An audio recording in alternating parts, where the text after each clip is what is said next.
เข้ามาใกล้ๆเธอคิดอะไรชิมิชิมิมันนั่งหล่อๆได้ใจฉันแทบละลายดูดีดูดี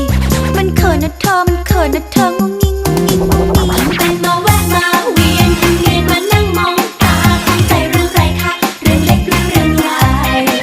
ถ้าเธอมาลองมองมาเผื่อว่าฉันจะถูกใจให้ไวจะเก็บไปพิจารณาทำเป็นถามหนักกี่โลอยากได้เบอร์โทรชิมิชิมิแล้วถามว่าเรียนกี่โมงอยากจะไปส่งชิมิชิมิบอกเธอว่าไม่เป็นไรแต่ว่า